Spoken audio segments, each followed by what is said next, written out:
안녕하십니까. 인천대학교에서 경제학을 가르치고 있는 손양훈 교수입니다. 오늘은 전력시장에 대해서 좀 말씀드리려고 합니다. 우선 우리는 전력시장의 거래 구조를 간단하게 좀 살펴볼 필요가 있습니다. 전력을 거래하는 곳은 크게 도매시장과 소매시장이 있습니다. 우리가 도매시장이라 하면 한국 수력 원자력이나 5개의 발전 자회사 혹은 민간 발전사들이 공급하는 발전사들이 KPX라는 거래소에서 한전에게 거래하는 도매시장을 우리는 도매시장이라고 얘기합니다. 반면에 한전으로부터 일반 소비자들이나 건물이나 산업체가 전기를 사는 곳을 소매시장이다 이렇게 얘기를 합니다. 그래서 도매시장과 소매시장이 구분되어 있습니다.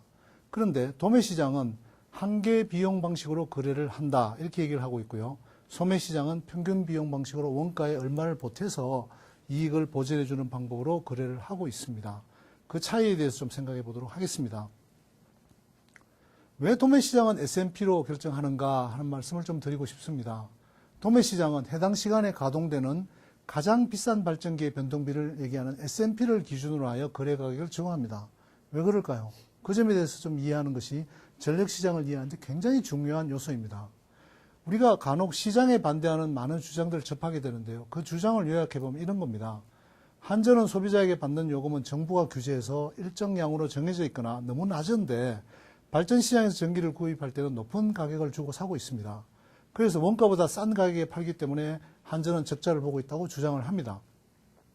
그나마 공기업 발전 자회사의 경우에는 정산 조정 계수, 즉 보정 계수를 통해서 조정하기 때문에 싸지만 민간 발전사의 경우에는 S&P를 모두 지급해야 하기 때문에 민간 발전사는 과다 이익을 누리고 있고 그 때문에 한전은 적자에 허덕인다.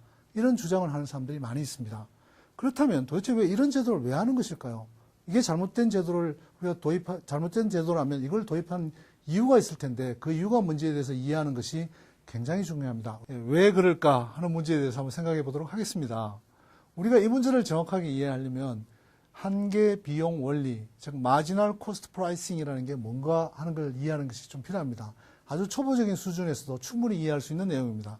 왜 전력시장을 도입한 모든 나라는 예외 없이 이 한계 비용 원리, 즉 S&P를 기준으로 사용하는 것일까? S&P가 잘못되었다는 주장도 있는데 왜 이것을 사용하는 것일까 하는 문제에 대하여 좀 그 근원을 좀 이해할 필요가 있습니다. 예를 들어서 전력시장을 한번 보겠습니다. 이런 전력시장이 있다고 합시다. 발전기가 1, 2, 3, 4, 5, 6, 7 이렇게 여러 개 있는데요. 이 각각들은 발전 원가가 다릅니다. 당연한 것은 발전소를 언제 지었느냐, 어떤 연료를 쓰느냐에 따라서 당연히 원가가 달라지게 됩니다. 이런 발전소들은 좀 발전 원가가 높고요. 이런 건 좀 싸게 발전할 수 있는 발전소들입니다. 좀 효율적이고 이쪽으로 갈수록 비효율적인 발전소다 이렇게 얘기할 수 있습니다. 그런데 우리가 전기 가격을 S&P로 결정한다는 게 어떤 의미인가 하면 이 발전소들 가운데 우선 효율적인 발전소부터 그 시간에 돌릴 수 있도록 해주고 가장 고 발전소가 공급하는 전기까지가 우리가 필요한 전기다. 그러면 여기까지만 돌리도록 만드는 겁니다. 그럼 나머지 이 발전소들은 그 시간에는 기회가 없는 겁니다. 당연히 다른 시간대에 들어와서 또 기회를 잡아야 되겠죠. 그러면 결과적으로 이 가격에다가 S&P의 가격으로 한계 비용에다가 가격을 지불하게 되면 이 발전소는 뭐 거의 본전 수준이고요. 이 발전소나 이 발전소나 이 발전소는 이 빨간 면적만큼의 이윤이 남는 겁니다. 그래서 그런 결과가 계속되게 되면 장기적으로 어떤 결과가 되는가 하면 우선 아주 비용이 높고 비효율적인 발전소들은 퇴출하게 됩니다. 그 다음에 너도나도 어떻게든 비용을 낮춰서 이 폭을 넓히기, 이 발전 비용 대신에 이 이익의 폭을 넓히기 위해서 노력하게 됩니다.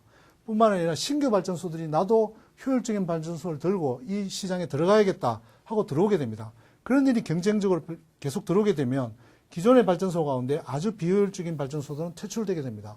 그 다음에 기존에 있던 발전소도 어떻게 하면 원가를 더 낮출까 자꾸 노력을 하게 되고요. 심지어는 새로 아주 신기술을 도입한 새로운 발전소가 들어와서 아주 낮은 가격에 공급할 수 있게 됩니다. 반대로 만약에 우리가 흔히 얘기하는 것처럼 평균 비용, 즉 네가 얼마만큼의 비용이 들었으니까 거기다 몇 % 이익을 보장해 줄게 이렇게 비용을 부과하면 어떻게 될까요? 예를 들면 각 발전소별로 네 총괄 원가가 얼마인지 보고 총괄 원가에다가 5%를 더해서 일정한 비용의 일정 %를 이익으로 보장해 준다. 이렇게 되면 어떻게 될까요?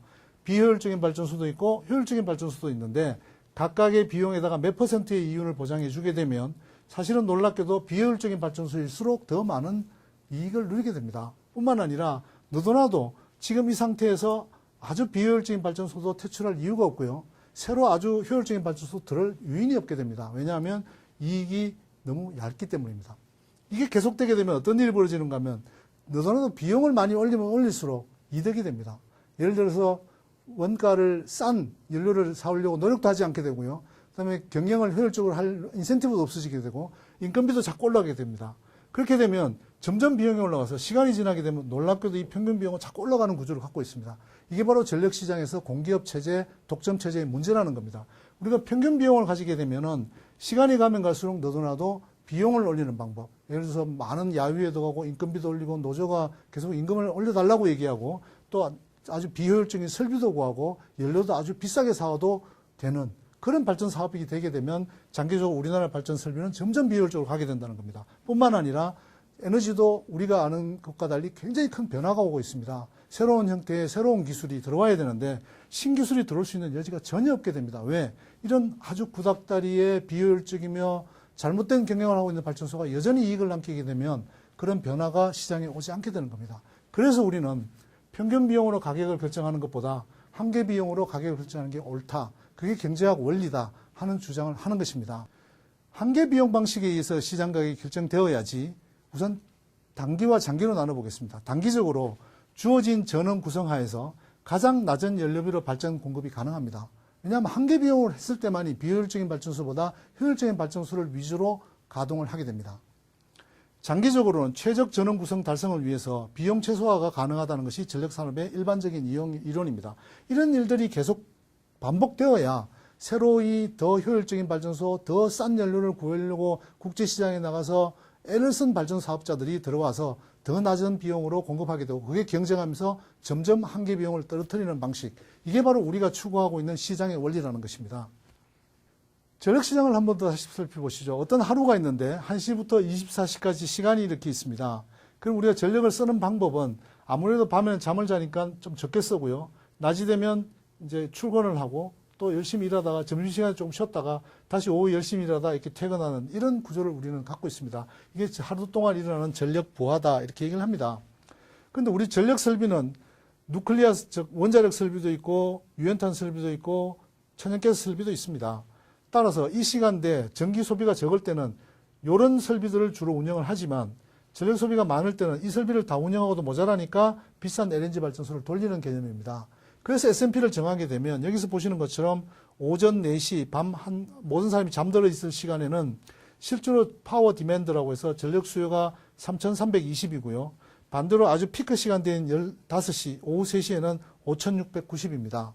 그러면 당연히 S&P 룰에 의하면 S&P가 마켓 프라이스, 즉 시장 가격이 이 시간에 32.67원이 되고 이 시간에 142.21원이 되는 겁니다. 그런 S&P 룰을 했을 때 우리가 단기적으로 가장 효율적이고 연료를 싸게 사오고 이런 사업자들이 많이 가동하고 그다음에 그런 장기적으로는 그런 사업자들은 점점 돈을 벌게 되고 그 돈을 벌기 위해서 더 효율적인 사업자가 들어오고 그래서 시장은 점점 진화한다 하는 논리가 바로 한계 비용의 원리입니다. 오늘은 전력시장에 대해서 말씀드렸습니다. 특히 우리가 경쟁을 하고 있는 시장에서 어떤 사업자를 더 인카리지하고 어떤 사업자는 시장에서 퇴출되는 구조를 가지도록 하는 것이 소비자에게 가장 유리하고 장기적으로 우리나라 전력 정책을 만드는데 가장 핵심적인 논리인가 하는 것에 대해서 말씀드렸습니다. 경청해 주셔서 고맙습니다.